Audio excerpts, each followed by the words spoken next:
Hey, what's going on, guys? Today we're going to be doing something a little bit different, just taking a quick look here at the advanced grade Zedas. So this is obviously not a new kit by any means. This kit originally came out all the way back in 2011, as you can see there. And if you guys are familiar with the advanced grade, it's basically like the first grade or like a 1/144 scale non-grade kit, essentially. As in, this kit is very cheap and it's just going to be very basic. Now, I have actually done a review of the HG Zedas kit if you want to check that out. I guess the other cool thing about these kits is if you were in Japan at the time, you could use the gauging link system here, which I think was like a kind of computer game kind of thing that you could play like in stores using a card that you have included with this. You can see a picture of it right there, but we'll see it once we get the box opened up.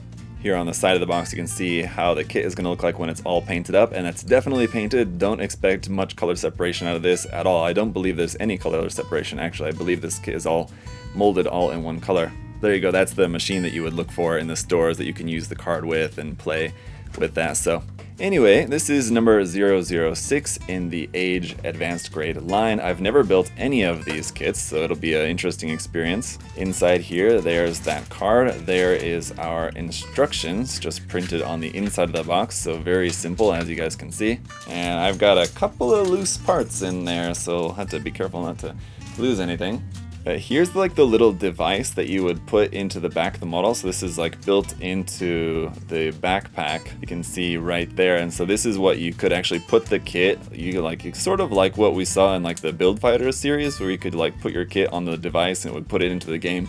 Kind of what you could do with this. So like this is a little device that goes into the back of the kit that when you can take it to the store with the card, whatever, and you can use that to play the game. So anyway, it's not going to serve me much purpose, but it's cool that's included in there. Kind of a little bit of history, I guess. So yep, all of our runners are just going to be molded in this dark navy gray color. You can see a few pieces already dropped off the runner there, but here's runner A1, here's runner A2, and then here is runner B for some arm and leg parts. And as you can see, there's not going to be any elbow articulation, wrist articulation, or knee articulation. So it should be pretty interesting. Let's go ahead and just get it put together and see how it looks.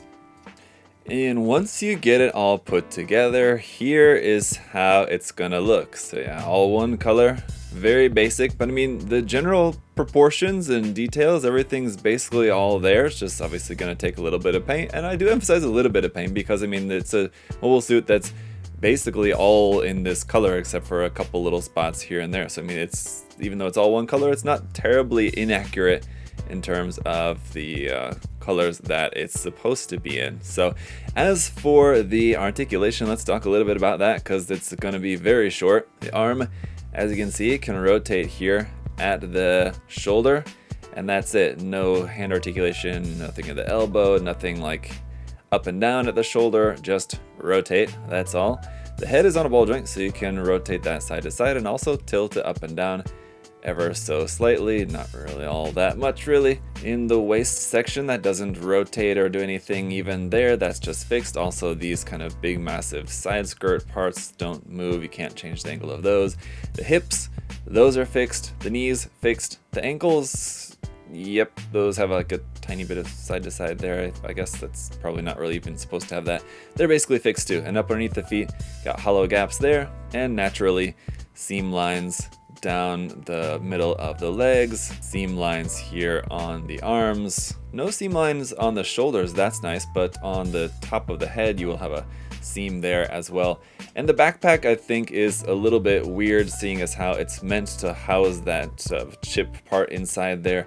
So it's like a little bit differently shaped. I think it's a little bit inaccurate in how the backpack is portrayed, but we do also have our accessory. It's sword, which from this side looks not too bad. From this side looks bad, but that is just going to plug in the hand, and the way that it holds it is also not really all that great. But you can plug it into either the left or the right side. There's a hole there in each of the hands, and you just have it on there, and it looks like so. It looks kind of weird if you're looking at it from, from this side, something like that. It's not too bad looking. It's only when you're kind of looking at it from a different angle that you can really notice that's how strange it is.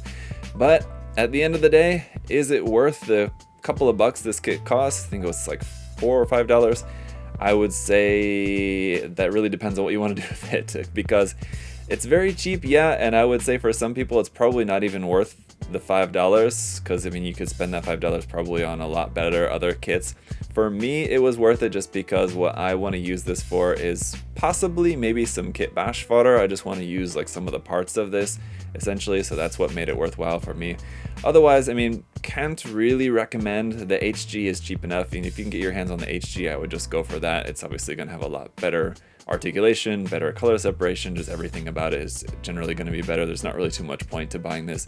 That said, unless you want to, like I said, use it for a kit bashing material, I know the other advanced grade kits in the line would be essentially the same thing. I wouldn't necessarily recommend them. The HG kits from the Age line are great, unless you wanted some cheap kit bash parts.